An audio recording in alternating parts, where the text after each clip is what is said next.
तो उसको जो है एक्सपायरी डेट की जगह वो कोड मिलेगा। क्या मिलेगा उसको? वो कोड मिलेगा। अब कोड बनाया कैसे है ये थोड़ी मालूम है हैकर को। ये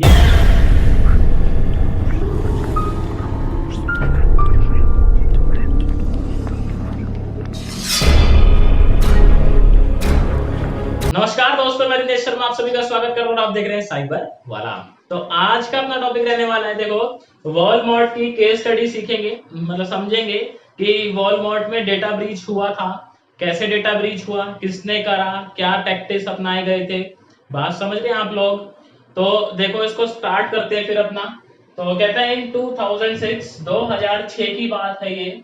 Walmart became the victim of a security breach in which hackers targeted the development team. 2006 में क्या हुआ, अपनी एक टीम थी हैकर्स की, उन्होंने वॉलमार्ट में सिक्योरिटी ब्रीच करा। यानी कि जो अपने हैकर हैं उनके सर्वर पे क्या कर गए, लॉगिन कर गए। मतलब उनका जो सर्वर था वॉलमार्ट का, वो हैकर्स के कब्जे में आ गया था। और उन्होंने टारगेट किसको करा था? Development team in charge of the change point of sale system. जो ये पॉइंट ऑफ सेल सिस्टम की टीम थी, उसके जो सर्वर थे उसको उन्होंने टारगेट करा। देखो कैसे, and siphon source code and other sensitive data to company server in Europe. उन्होंने क्या करा, साइफन सोर्स कोड का मतलब उन्होंने सोर्स कोड चोरी कर लिया वहां से, कि कैसे क्या काम हो रहा है, वॉलमार्ट के जो प्रोग्राम है वो कैसे काम कर रहे हैं। और कुछ सेंसिटिव डेटा भी था जो वहां से उन्होंने चोरी करा। बेसिकली वो सेंसिटिव डेटा था कस्टमर के क्रेडिट कार्ड के नंबर, उनकी एक्सपायरी डेट, उन्होंने क्या क्या खरीदा है, उनका नाम क्या है, उनका घर का पता क्या है। समझ रहे हो? एक तरीके से पूरी पोल पट्टी जो है वही निकालनी कस्टमर की। फिर according to Walmart, at least 4 years worth of customer purchasing data, including names, card number, and expiration dates, were housed on company networks in unencrypted form. तो वॉलमार्ट के मुताबिक, जो वॉलमार्ट ने स्टेटमेंट जारी करी थी, उसके मुताबिक जो डेटा ब्रीच हुआ था, जो डेटा ब्रीच हुआ था, सिक्योरिटी ब्रीच हुआ था, उसमें के देखो क्या क्या चीजें थी। उसके अंदर कस्टमर की परचेजिंग हिस्ट्री थी, कि कस्टमर ने 4 साल का डेटा था वो, कि 4 साल के अंदर ये कस्टमर आए वॉलमार्ट के अंदर, उन्होंने ये परचेज करा, उनका नाम क्या था कस्टमर्स का, उनके कार्ड नंबर क्या थे जिससे उन्होंने पेमेंट करी है, क्रेडिट कार्ड या फिर डेबिट कार्ड, उनकी एक्सपायरेशन डेट क्या है। और ये सारा का सारा जो डेटा है वॉलमार्ट की, देखो होशियारी, अनइनक्रिप्टेड फॉर्म में स्टोर्ड था डेटाबेस के अंदर। अनइनक्रिप्टेड फॉर्म का मतलब क्या होता है? जैसे आपका मान लेते हैं कार्ड नंबर, एक्सपायरी डेट है मान लीजिए 22/26, 22 तो नहीं हो सकती महीने ही नहीं होते, ऐसे मान लो ये एक्सपायरी डेट 06/26, यानी 2026 में 6th मंथ में आपका कार्ड जो है एक्सपायर हो जाएगा। तो जर्नल अपनी प्रैक्टिस क्या रहती है, हम इसको पहले एक कोड में कन्वर्ट कर देते हैं। किसमें कन्वर्ट करवाते हैं? कोड में। आगे समझेंगे, जिसको हम प्यार से बुलाते हैं हैश। हैश भी बुलाते हैं उसको, साइफर टेक्स्ट भी बुलाते हैं। इसको कन्वर्ट करवाते हैं उस चीज में, उसके बाद डेटाबेस में स्टोर कराया जाता है। ऐसा क्यों करवाया जाता है? कि कल को अगर कोई डेटा ब्रीच होता है, यानी कि कोई हैकर अगर हमारे डेटाबेस में लॉगिन कर जाता है, तो उसको जो है एक्सपायरी डेट की जगह वो कोड मिलेगा। क्या मिलेगा उसको? वो कोड मिलेगा। अब कोड बनाया कैसे है ये थोड़ी मालूम है हैकर को। ये किसको मालूम है? जो कंपनी की सिक्योरिटी टीम होती है, आईटी डिपार्टमेंट की, साइबर सेल जो होता है बेसिकली, उसको ये मालूम होता है कि ये कोड कैसे बनाया गया था। उसी के हिसाब से सारे एल्गोरिथम चल रहे होते हैं, कि जब आप कार्ड नंबर डालोगे तो वो अपना डेटा उठा लेता है। बात समझ में आ रही ना आप लोगों को? तो हम क्या करते हैं, जो सेंसिटिव डेटा होता है, सेंसिटिव डेटा मतलब जैसे ये कार्ड नंबर हो गया, ये सेंसिटिव डेटा है, अपना एक्सपायरी डेट हो गई, ये सेंसिटिव डेटा है। और देखो आपको मैं बताऊं, जैसे लाइसेंस नंबर होता है, आप कोई सॉफ्टवेयर वगैरह देखते हो उसका लाइसेंस नंबर होता है, वो सेंसिटिव डेटा है। आपका एड्रेस, ये भी सेंसिटिव डेटा ही है। नाम खैर इतना सेंसिटिव नहीं होता। Mobile number again sensitive data है। मोबाइल नंबर अगर किसी को मिल जाए तो वो फिर आपको धमका कुछ भी सकता है, धमका सकता है, आपको मार्केटिंग कॉल आ सकती है। बात समझ रहे हो ना आप लोग? तो कंपनी जनरली क्या करती है कि इन सारे डेटा को किस फॉर्म में स्टोर करवा के रखती है, इनक्रिप्टेड। इनक्रिप्टेड में रखवाती है। इनक्रिप्टेड मतलब प्लेन नहीं होता, वो किसी कोड वर्ड में जाके स्टोर होता है, जिसको हम प्यार से साइफर टेक्स्ट या फिर हैश बुलाते हैं। ये हम देखेंगे जब हम पढ़ेंगे क्रिप्टोग्राफी अपनी ब्रांच है जो इसी चीज से डील करती है कि कैसे कोड में कन्वर्ट करवाया जाए, तब देखेंगे मैथमेटिक्स है उसके पीछे पूरी। तो जो वॉलमार्ट है उनकी देखो, उन्होंने क्या कहा कि उस टाइम पे जो डेटा स्टोर था उनके सर्वर में वो अनइनक्रिप्टेड फॉर्म में था। मतलब वो ऐसे थे जी, हम तो तैयार है, आप आए हम डेटा दे देंगे आपको, है ना, हमारा तो अनइनक्रिप्टेड है, समझ रहे हो। मतलब उन्होंने खुद दावत दी हैकर को। तो ये देखो ये कुछ सिलसिला हुआ था। अब ये देखते हैं कि हैकर जो है उनके सिस्टम पे लॉगिन कैसे कर पाया।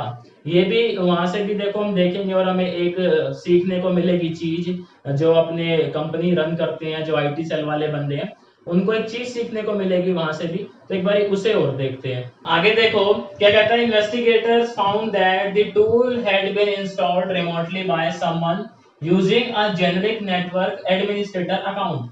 जो सर्वर को हैक करने के लिए टूल यूज करा गया था हैकर्स के थ्रू, वो कैसे इंस्टॉल किया गया था, रिमोटली इंस्टॉल किया गया था। मतलब सर्वर कहीं पे है, हैकर कहीं बैठा है, उसने वहां से बैठे बैठे वो टूल इंस्टॉल कर दिया।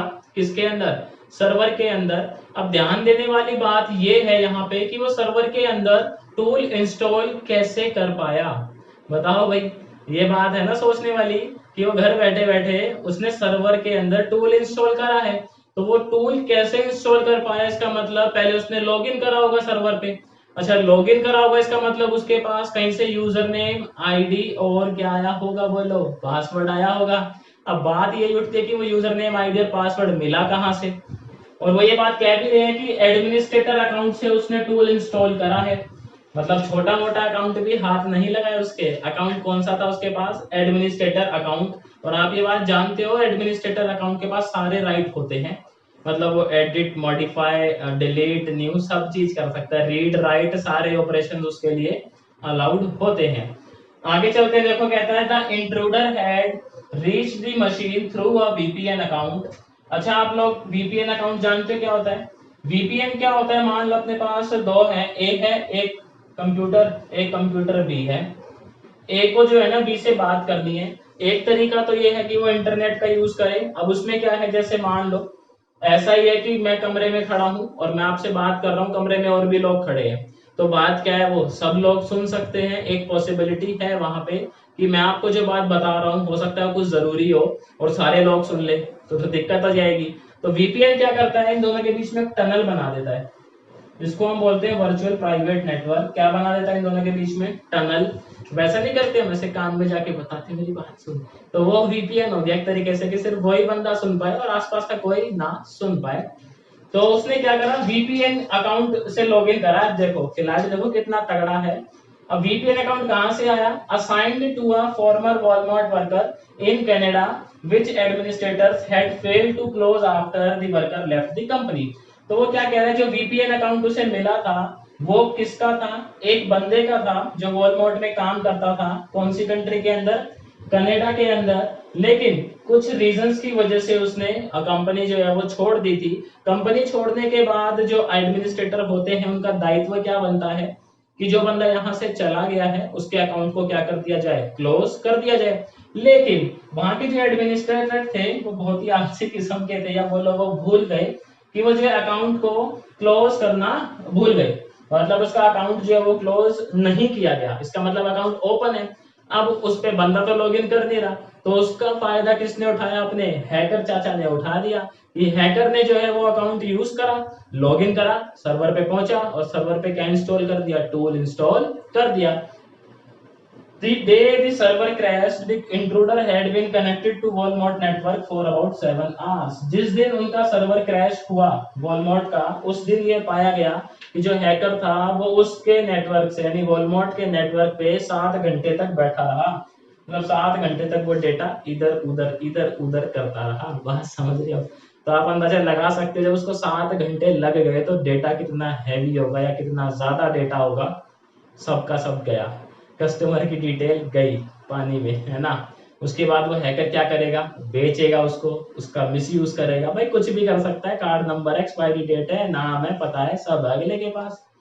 तो इससे हमें सीख क्या मिलती है पूरे इस वॉलमार्ट की केस स्टडी से, कि सबसे पहली बात तो देखो, आपका जो भी सेंसिटिव इंफॉर्मेशन है कस्टमर का, आप कल को कोई वेबसाइट बनाते हो, आप यूजर से लॉगिन करवाते हो, आईडी पासवर्ड होता है, तो सबसे पहली बात तो आप ये ध्यान रखें, जितना भी सेंसिटिव इंफॉर्मेशन है, आईडी पासवर्ड हो गया, फोन नंबर हो गया, इन सब को डेटाबेस के अंदर एक इनक्रिप्टेड फॉर्म में स्टोर करा जाए। यानी कि अगर कोई बंदा डेटाबेस अपना चोरी कर भी लेता है या उसके अंदर एंटर कर जाता है, तो उसको ये पता ना लगे कि ये क्या डेटा स्टोर हुआ है। सेकंड बात, अगर आपने किसी और को एडमिनिस्ट्रेटर बनाया हुआ है, जैसे होते हैं ना वेबसाइट में 5-6 बंदे होते हैं अलग अलग लेवल पे, समझ रहे हो आप, जिनके पास वेबसाइट है वो जानते होंगे इस बात को कि जो मैनेज करते हैं 5-6 बंदे मिलकर मैनेज करते हैं, तो अलग अलग लेवल पे उन्हें अलग अलग रोल दिया जाता है और उनके पास अलग अलग परमिशंस होती है कि ये बंदा सिर्फ मॉडिफाई कर सकता है, ये ऐड कर सकता है, डिलीट नहीं कर सकता। बात समझ रहे हो? तो जैसे ही कोई लेफ्ट करता है, आपकी कंपनी को छोड़ के चला जाता है, तो इमीडिएट आपको क्या करना चाहिए, उसका जो अकाउंट है उसको परमानेंटली क्लोज्ड कर देना चाहिए, क्योंकि हैकर्स को ऐसे ही अकाउंट की तलाश होती है जो बरसों से वीरान पड़े हैं, समझ रहे हो, जिसपे किसी ने लॉगिन नहीं करा है और अकाउंट एग्जिस्ट करता है, तो ऐसे अकाउंट को अपना टारगेट बनाते हैं। उसके बाद वो जो है सर्वर क्रैश कर देते हैं सीधा। अब आप तो सर्वर से कनेक्ट हो नहीं पाओगे और हैकर जो है उसको जो चाहिए बड़े प्यार से मजे से इत्मीनान से बैठ के नींबू पानी पीते हुए आपका डेटा चोरी कर जाएगा। तो बात समझ आई सबको? तो आज के लिए मेरी तरफ से इतना ही था। अगर आपको ये केस स्टडी समझ आई, इससे जो बातें सीखी है हमने, आपको वो अच्छी लगती हैं, तो वीडियो को लाइक कर देना। चैनल अगर अभी तक सब्सक्राइब नहीं किया है आप लोगों ने तो सब्सक्राइब कर दे, क्योंकि ये चैनल जो है वो लंबा चलेगा, कंटेंट जो है इस पर बहुत सारा आएगा धीरे धीरे अपना साइबर सिक्योरिटी से रिलेटेड।